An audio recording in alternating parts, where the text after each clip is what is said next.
Let's talk about this 1988 Halloween horror classic, now on 4K UHD for the first time, which is Hack-O-Lantern.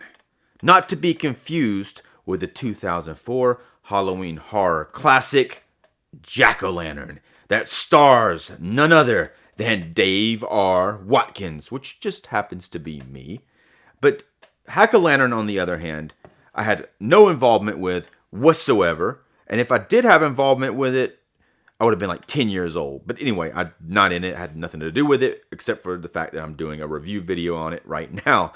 And this is my first time seeing this film. And I'm going to talk about my impressions of seeing the movie. We're going to talk about this new 4K UHD transfer. I'm even going to show you this nice new rigid slip box packaging. And if you haven't done so already, if you would do me a favor and leave a like on this thing. I'm Dave Watkins, Watkins Films, and as you can see, I'm an avid physical media movie collector. I've been doing review videos on this YouTube channel for a little over a year now, and you can check out all my previous content on the channel. Now, while they were shooting the movie, it did go through several changes. When they were shooting it, they were calling it Halloween Night, which I think is a pretty good name. Now, I think that name's been used several times, maybe before and definitely after. But Hack-O-Lantern, I mean, I don't know, it kind of grabs your attention somewhat. Another name that they used at one point during marketing was Death Mask. And I found all this out just by watching the special features, and they actually show this same poster or similar poster that says Death Mask on it. Now, yes, I realize Halloween season is technically over, though some people may keep it in their hearts all year round, maybe. But this movie, I did receive it the day before Halloween from Diabolic DVD. You can also purchase it through other online retail shops like Orvit DVD and so forth. But I did receive it the day before Halloween, and I watched some of it on Halloween Day. But this was released, the distributor is Massacre Video. And when you pop this in, that Massacre Video like logo and all that pops up, it looks all like nostalgic looking. It looks very SD, very intentionally like you're watching a VHS tape. This movie was previously released by the same people a few years back on Blu-ray, but this is the first time on 4K. It does have a new 4K transfer. Now, this is a 1988 film, but from the looks of it, it does feel to me like a much earlier movie. Now, other movies, just for example, that came out in 1988, Child's Play, the very first one, Pumpkinhead, which this one has a kind of an older vibe to it too, but the special effects in this are amazing. The practical special effects. The Blob, freaking fantastic practical special effects. And They Live from John Carpenter. During this same year, the fourth Nightmare on Elm Street came out. Now, I recently did a review of the fourth Nightmare on Elm Street film, The Dream Master, and you can check out that review on this channel. But this movie, Hack-O-Lantern, it does feel like maybe it was shot in the early 80s. It feels almost like, which I think is a much better movie, My Bloody Valentine. It kind of feels like it was shot in that almost the same era, maybe a little bit later. But not to say that that's a bad thing. This does have a very nice aesthetic to it. It was shot on 35 millimeter film, and some of the cinematography is quite gorgeous. Especially, I think the set deck in this, the Halloween set deck, they really did a good job with all of that stuff in this movie. And they really make it kind of feel like Halloween, even though it does have a bit of an occult vibe to it that doesn't necessarily hurt it, but it kind of makes it has a very spooky type of feel to it with this occult thing. I'm going to talk about it a little bit more in a few minutes, but it does kind of make it stand out a little bit, and it doesn't necessarily make it, sometimes people want to trash Halloween because they think that it's satanic or whatever. And if you watch this movie, you might be thinking, okay, this is kind of what happens in this is kind of satanic, and it has a very bizarre script going on in the film. So let's dive into that just a little bit. So here, the first part of the movie I think takes place like maybe 10 or 20 years earlier. It's probably, I think it's 10 years earlier. Who's kind of considered the main character, Tommy. He's a little boy, and his granddad, a really oddball dude, shows up, played by an actor named High Pike, High Pike gets top billing in this movie when it's coming on. He gets a before the credit billing, and Apparently, he was in Blade Runner. He plays a bartender in Blade Runner. I don't remember him in that. He's quite a character though. That the character is kind of funny in this film. He is a little over the top, but it actually works for the most part. So he shows up, and he's the granddad of this kid. He shows up in a big old truck with full of pumpkins, which is awesome. It's really awesome to see that set design of all these pumpkins in the back of this truck. He rolls in. He's wearing like a pretty hilarious looking wig to make him look younger. He looks quite young in comparison to the woman who's supposed to be his daughter, who's really not, and also her husband. He looks about the same age as them.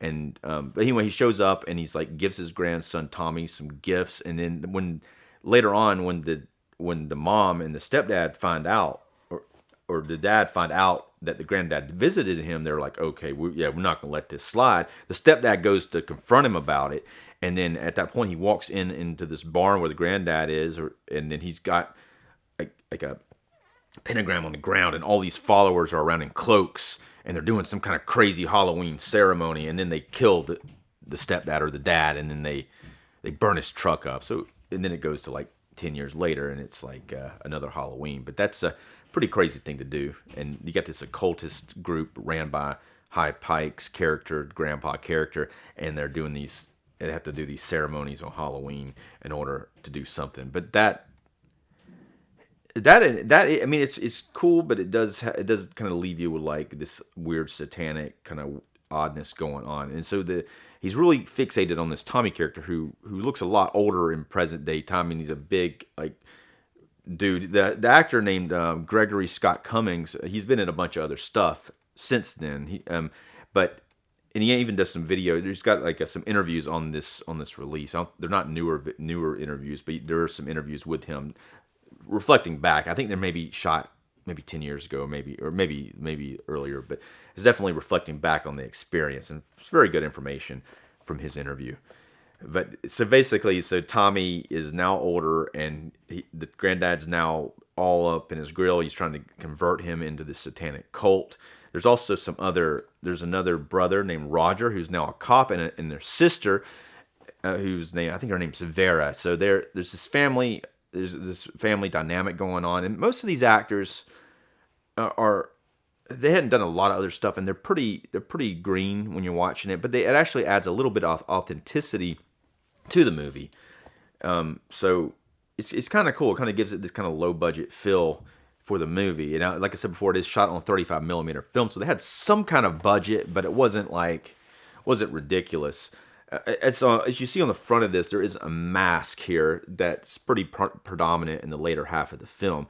And that mask was from Be Something Studio. It was one of their masks, and then I guess they got it and they doctored it up. But Be Something Studio apparently still advertises this is one of their masks.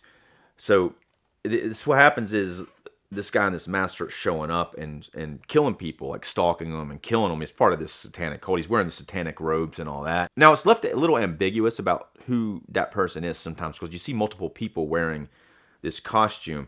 But there's also some gratuitous nudity in this, some full-body female gratuitous nudity. There's this one girl who's got like some crazy-looking blonde hair who's kind of been hanging out with Tommy and a bad influence, and she's just cuts to her at her house. She's in her pool wearing like a white type of shirt, and you can kind of see through it, and you're like, oh wow, okay, I'm seeing something here.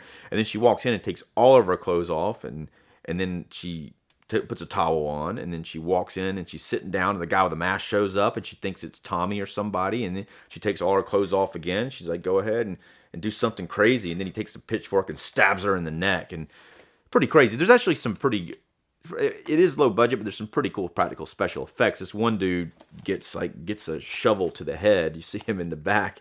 He's like the boyfriend of the sister, and he gets killed like in this graveyard situation. It's a pretty cool sequence, and there's actually some pretty impressive sets here that were all practical sets. They're all on location sets, no studio stuff. So it all looks really, really cool. A lot of the stuff that they do. Now there's a little bit weirdness going on with the script itself that may or may not lend to like a good feeling. Now, another movie that's brought to mind through this is Night of the Demons, which I think this is a terrific movie from 1987, just a year before this one. Now, this one does kind of feel when you're watching it, you get a little bit older type of movie feel to it. But the practical special effects were obviously quite awesome in this one. Now, I do like in Hack-A-Lantern, like Night of the Demons, that it actually takes place on Halloween night, which is, there's not like a lot of movies that really embrace it, and they definitely embrace it here in a really good way.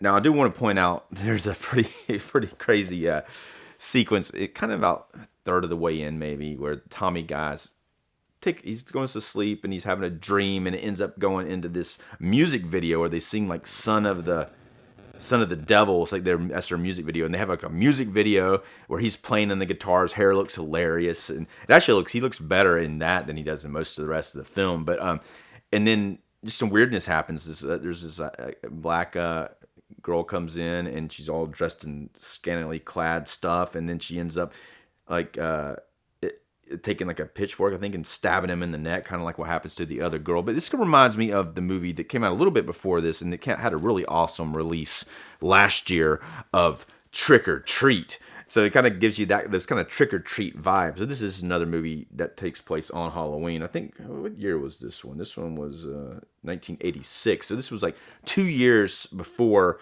this one. This, not to be confused with which is one of my favorite Halloween movies, Trick or Treat. Trick or Treat, not Trick or Treat. But these are both actually good Halloween films, and I recommend either one of them. So let's go ahead and take a look at this physical packaging. We do have a somewhat nice slip box over this. Now let's talk about this artwork a little bit. We have the Be Something Studios devil mask. He's got these kind of walrus things hanging out. It's a kind of a cool mask, and then he's got the pitchfork and a pumpkin, which I'm all on board for all of this. This is cool. And this is The Power is in the Blood, a film by Jag Mundra, and we'll talk about that a little bit in a minute. That director, I got some information from the special features that I thought was quite interesting, and there's the back of it. And it's a decent enough, it's better than a slipcover. It's like a box. We got a little bit different artwork here on the inside cover. It reminds me of like Satan's Little Helper, if you've ever seen the cover to that. Similar stuff going on here. I like the way the title looks too. It's like Hack O, and the O's got like a pumpkin in it. And there's the back of that. There are 2 discs. There's a Blu-ray here, and this is from the Rock sequence. And she actually rips his head off. I forgot. She actually punctures him with the pitchfork and then lifts his head up. So it's there's some pretty cool practical special effects with that. And here's the 4K disc, and it's got the dude getting the shovel to the head after he falls in the grave. There's reversible art here, and it's just got High Pike, the grandfather, in his ceremonial garb, and some of those candles. Now, as far as some of the special features on this disc, let's go ahead and take a look, and then we're going to talk about this transfer. So the special features, it does, like I said before, it has the new 4K scan of the original camera negative, which was approved by the producer, and does have an HDR grading, which looks quite nice.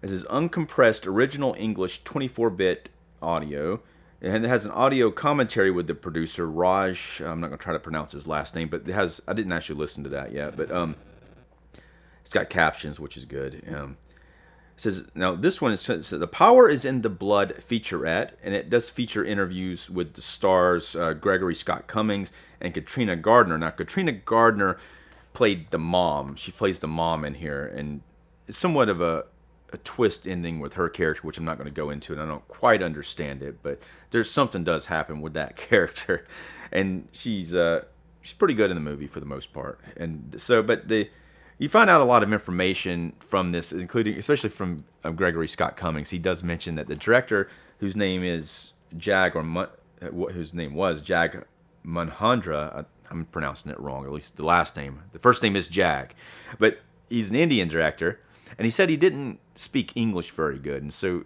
while they were shooting the film, none of the actors, or most of the actors, didn't quite understand, what he was saying. So they didn't get much direction from him during the course of the film. So they were just kind of going off whatever they were trying to do the best that they could without any direction. So he was talking about that. And there's also a second like special feature on here that is let's see, it's a behind, no, where did it go? it doesn't even say anything about it on here, but there is. Oh, there it is. This is a rare public access interview which features the Katrina and the director, and also Myra Gant. But like the director's on there on this public access television show, and he talks a pretty good bit during it, and I could understand what he was saying. I mean, his English wasn't the best, but I could understand it. So it is kind of an odd difference when you hear him talking and you hear the other actor saying he didn't understand jack or what he was saying. But, so I don't know which one. There's maybe some kind of in the middle truth. There's also another part of it when the actor's talking about the director got pretty severely injured while they were making the movie. They had dug that grave for when the guy trips and falls into it and then gets a shovel to the head. And the director was out there earlier on trying to figure out where he's going to put the camera, and he accidentally fell into the grave, and he broke his leg and one of his arms pretty badly, and then he was not able to direct like parts of the film. And they said the director of photography kept shooting anyway with no further direction. They just kept shooting scenes, and so the director would occasionally show back up in a wheelchair, and for some days he was in too much pain to come in. When the director's given the interview on the public access channel, he was under the impression that they stopped filming while he was injured. He didn't really, I don't think he realized, or maybe he was just trying to pretend like it didn't happen. He doesn't accept it on the public radio thing that they shot a bunch of shit without him actually being there. But I don't think it mattered too much because no one really knew what the heck he was saying from what the actor was saying. But like I say, it is an interesting point of view where you see the director talking about it and you see the actor talking about it, and they're both different sides of the story, and who knows which one's the right one. I don't know, but it is an interesting perspective, seeing the different perspectives on that. And that's most of what the special features are not on the 4K release, on the 4K disc. They're on the Blu-ray disc. The 4K only has the 4K movie on it, and I think the producer's commentary. So like I said before, this movie was shot on 35mm film, and you can see that film grain fairly predominantly here. If you look at the Blu-ray, you can see the film grain. It's even more film grain. It looks a little cleaner in the 4K release.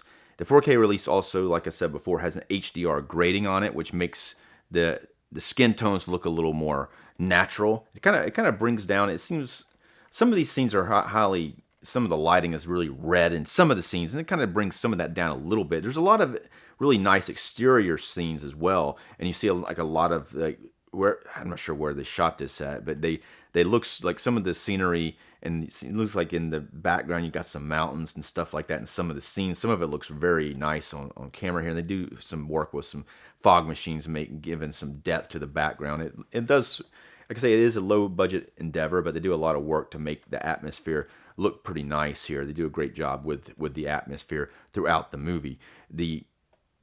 Now the dark levels with the HDR grading in comparison to the Blu-ray, they do look a lot deeper, a lot darker, bringing up the contrast in the highlighted areas and in the midtones. And that it helps a lot when you look at it in comparison. Now, I just kind of spot checked the Blu-ray. I went through and spot checked different scenes and just to see, but it is quite an improvement. Especially the grading over the Blu-ray release, and you do see more detail in a lot of areas. In the closer shots, you do see a bigger amount of detail. Now, the Blu-ray was a 2K scan of the negative, I think, from what I read. But it doesn't say that on here, but I read it online that it's a 2K scan, and the Blu-ray doesn't look bad. It's a pretty nice transfer in itself, and it does bring out a lot of what you see around. But I think this 4K even brings it up more, and it really helps with the scenery. And there's lots of colors here, like the Halloween pumpkin colors, like the orange colors that just kind of pop out at you, and the greens are definitely, they're kind of bumped up a little bit more in the greenery around the film. And even like the sharpness is improved with this new 4K transfer. But let's go ahead and rate this movie. I'm going to rate the movie and the transfer and the release on a scale from 1 to 5, 1 being the lowest, 5 being the highest. I'm going to give Hack-O-Lantern, I'm going to give this a 3-star rating.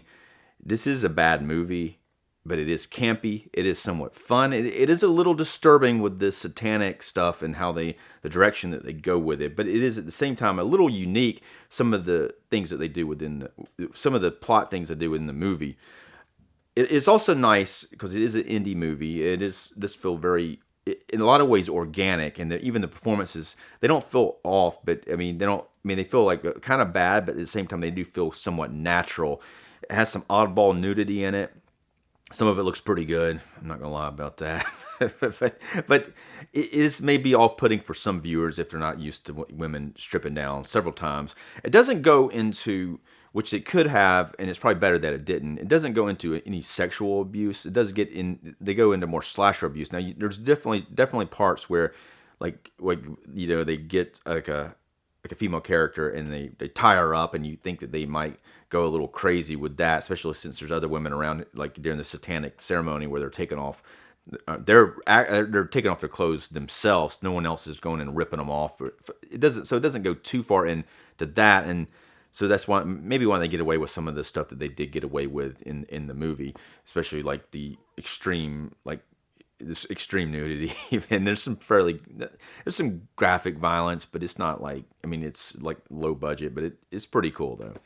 And as far as the release here from Massacre Video, I'll give them a 4-star rating. I do like their packaging. They did a good job with the slipcover. The 4K transfer is quite nice. They did a good job with it. So I'll give them a 4-star on that. But let me know if you think this is worthy of adding to your Halloween watch list. It's definitely one of the films that takes place on Halloween that encompasses it and really embraces Halloween for the whole movie. So they never forget that Halloween is part of the story. They incorporate it in there. So I do like that about that. Let me know what you think about that. And if you click on this box right here, it's going to bring you to the time I reviewed Trick or Treat last year, and it's amazing box, rigid slip box. I'm Dave Watkins, Watkins Films. Thanks for watching.